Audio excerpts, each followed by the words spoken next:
Bismillahirrahmanirrahim. Innal hamdalillah nahmaduhu wa nasta'inuhu wa nastaghfiruh. Wa na'udzubillahi min syururi anfusina wa sayyiati a'malina. May yahdihillahu fahuwal muhtadi wa may yudlil falan tajida lahu waliyal mursida. Asyhadu an la ilaha illallah wa asyhadu anna Muhammadar Rasulullah amma ba'du. Pemirsa yang dirahmati Allah Subhanahu wa taala, baiklah kali ini kita lanjut pada kajian berikutnya terkait dengan tafsir isti'adah, tentang makna isti'adah bagian kedua, yakni kita menjelaskan tentang makna a'udzubillahi minasyaitonirrajim. Pada sesi pertama kita mengolah dan mengkaji makna dari isti'adah sampai kepada kita mengenal adanya tantangan dalam kehidupan dari golongan makhluk yang disebut setan dan sebagainya. Dan kalau kita perhatikan dalam sejarah, memang setan demikian Allah ciptakan sebagai penguji bagi hidup manusia, agar manusia teruji amalannya, agar manusia teruji pula keimanannya di hadapan Allah Subhanahu wa taala. Bahkan kita tahu tidak ada seorang pun manusia ketika Allah ciptakan manusia pertama, maka ketika itu pula lah setan mulai bergerak, setan mulai melancarkan gangguan godaan-godaannya. Bahkan ternyata kita lihat dalam sejarah, dalam Al-Quran, ternyata manusia pertama pun Adam adalah sosok manusia yang pernah dan sempat terbujuk rayu oleh godaan setan, walaupun pada akhirnya kemudian bertobat. Demikianlah sebagai sebuah ilustrasi kehidupan yang sebetulnya berputar digambarkan dalam kehidupan Adam, di mana Adam oleh Allah diberikan kenikmatan, tapi juga Allah memberikan tata aturan dalam kehidupan. Di sana ada perintah, ada larangan, dan juga kemudian ada godaan. Pada akhirnya juga kemudian ada yang tergoda, dan juga ada pertobatan. Itulah lingkaran kehidupan manusia sebagai sebuah tataran kehidupan yang ujian akan muncul melalui godaan-godaan. Maka kalau kita ingin mengkaji lebih dalam lagi tentang seperti apa setan merancang dan mempersiapkan upaya-upaya untuk bisa menghalangi umat manusia, terutama hamba Allah, agar tidak berada di jalan yang benar, maka ternyata setan sudah menyatakannya sendiri di hadapan Allah Subhanahu wa taala. Bahkan luar biasa, setan dari berbagai jurus mengancam manusia yang berada di jalan yang benar. Sebagaimana tercantum di dalam Al-Quran surat Al-A'raf, beberapa ayat dari ayat 13, 14 sampai ke 17 kalau tidak salah. Misalnya ayat itu menggambarkan secara nyata, secara jelas bagaimana setan menyatakan dirinya, kesiapan, kemauan, keinginan kuat untuk menghalangi manusia di jalan yang benar. Firman itu mengatakan, dalam ayat itu mengatakan, fabima agwaitani la'aqudanna lahum siratakal mustaqim. Ya Allah, dengan sebab Engkau telah mengutuk aku, dengan sebab Engkau telah menghukum aku, maka aku akan duduk di jalanmu yang lurus. Bahasa itu tentu maknanya adalah aku akan duduk di jalanmu yang lurus, artinya aku akan duduk menghalangi, karena duduk di jalan artinya menghalangi. Artinya aku akan menggoda, menghalangi orang-orang yang berada di jalan yang lurus. Kalau setan menyatakan bahwa la'aqudanna lahum siratakal mustaqim, aku akan duduk ya, di jalanmu yang lurus untuk menggoda orang-orang mukmin, berarti setan sudah bersiap merencanakan untuk menghalangi manusia jangan sampai berada di jalan yang benar, di jalan yang lurus. Berarti setan mengharapkan, menghendaki agar setiap orang yang berada di jalan yang lurus berpindah ke jalan yang salah. Itulah yang dinyatakan oleh setan di dalam surat Al-A'raf di hadapan Allah Subhanahu wa taala.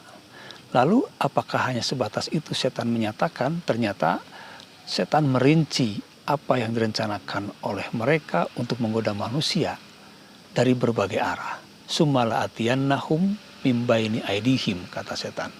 Kemudian kami akan mendatangi mereka dari arah depan mereka. Mendatangi dari arah depan artinya kami akan menyerang mereka dari arah depan.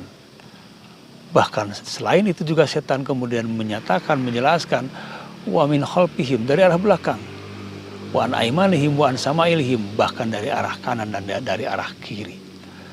Bayangkan pemirsa sekalian bahwa ternyata setan dengan sangat gigih sudah mempersiapkan diri untuk melancarkan tugasnya menggoda manusia, menguji manusia dari berbagai arah. Dari arah depan, dari arah belakang, kanan dan kiri. Lalu apa yang dimaksud dengan setan menyerang dari arah depan? Maka para ahli tafsir termasuk Ibnu Abbas menyatakan bahwa setan datang dari arah depan adalah setan memberikan keraguan tentang akhirat. La usakkikum fi akhiratikum. Kami akan memberikan keraguan kepada kamu sekalian tentang akhirat. Artinya bahwa salah satu godaan setan agar manusia tidak berada di jalan yang lurus adalah memberikan keraguan tentang akhirat. Memberikan pernyataan yang seolah-olah akhirat itu tidak ada.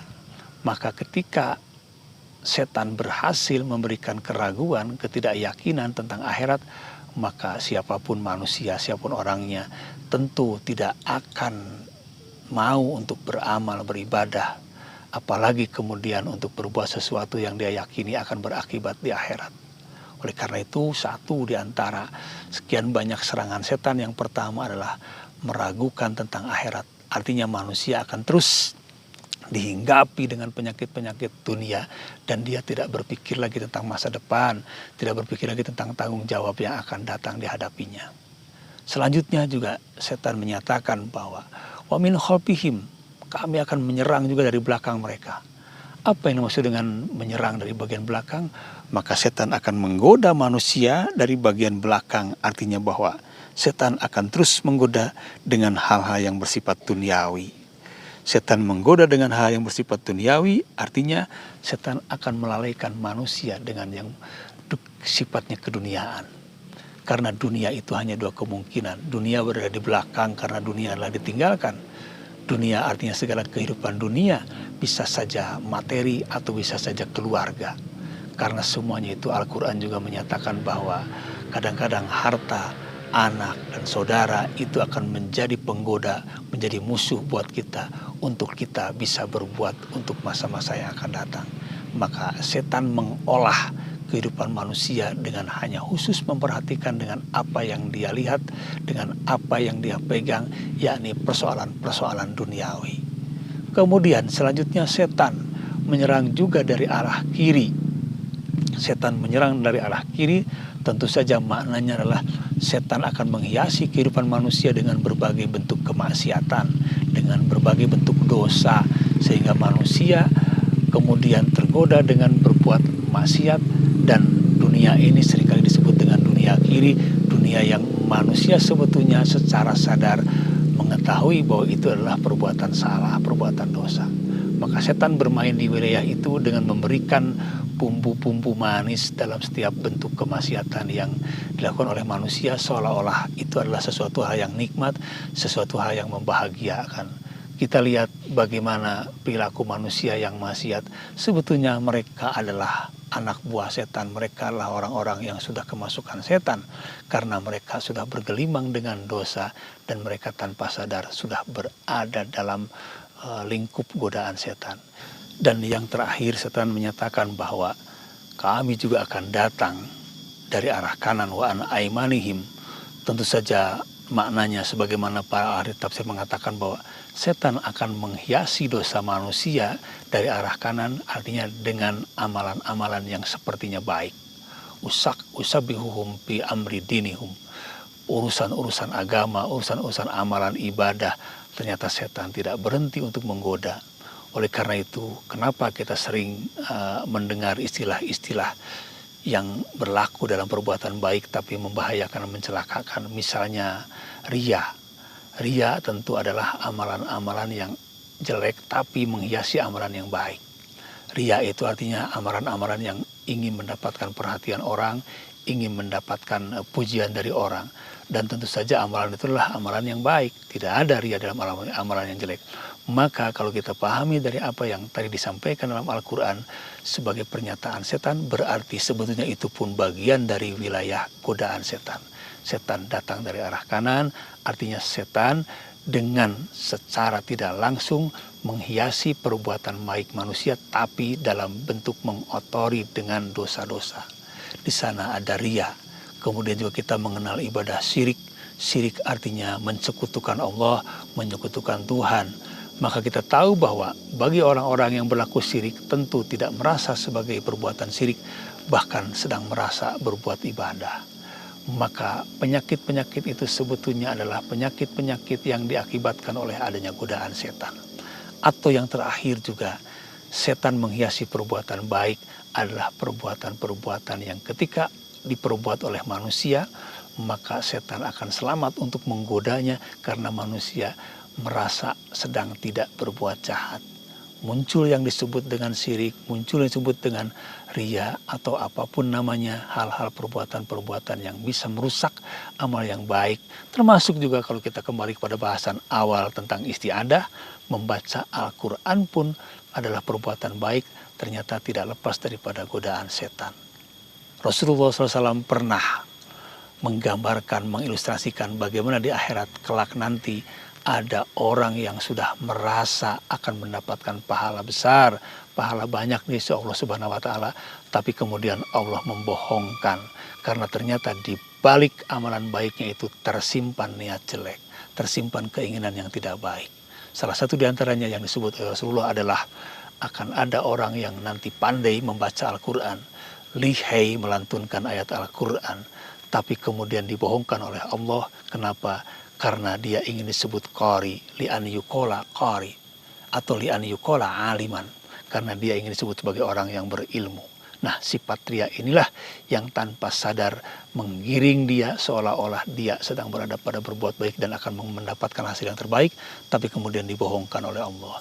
Yang kedua, Rasulullah pun juga menggambarkan, mengilustrasikan bagaimana nanti di akhirat akan ada orang yang sudah dengan sangat bangganya akan mendapatkan keuntungan besar pahala dari Allah.